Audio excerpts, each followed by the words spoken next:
විවිධ ආර්ථික අපහසුතා නිසා මූලික අධ්‍යාපන කටයුතු සපුරා ගන්නට නොහැකි පුංචි මල් කැකුළුවල හෙට දවස ආලෝකමත් කරන්නට සෙනෙහසේ නවාතැන්පලේ අප දරන වෑයමේ සිව්වන ගමනාන්තය වනේ අනුරාධපුර දිස්ත්‍රික්කයේ රඹෑව ග්‍රාමයේ සඳමල්ගම ප්‍රාථමික විද්‍යාලය.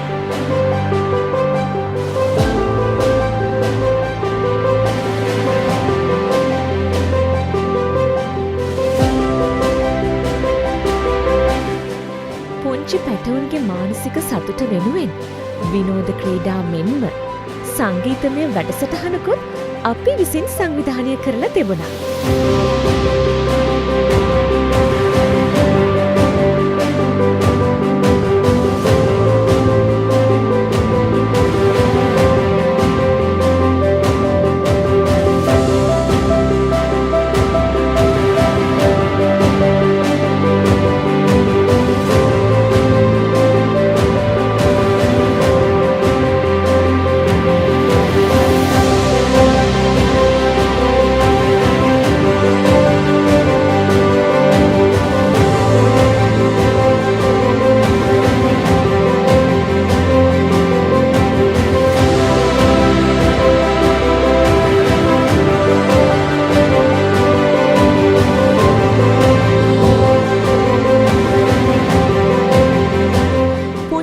කැකුළුවලට ඉගෙන ගන්න ඕනෙ කරන පොත්පත්, පාසැල් ලිපිද්‍රව්‍ය, පාසැල් බෑග් ඒ විතරක් නෙවෙයි පාසල වෙනුවෙන් පරිගණක යන්ත්‍රයකුත් ක්‍රීඩා උපකරණත් අපි විසින් පරිත්‍යාග කළා.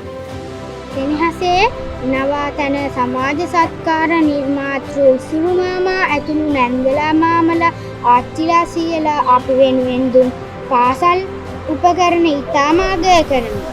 ඔබ දුන් සහයෝගයට සියලු වැඩ කටයුතු සාර්ථක වේවා. පුංචි මල් කැකුළුවල නැටුම් ගැයුම් එක්කම විචිත්‍රවත්ව මේ වැඩසටහන සාර්ථකව අවසන් කරන්න අපිට හැකි වුණා.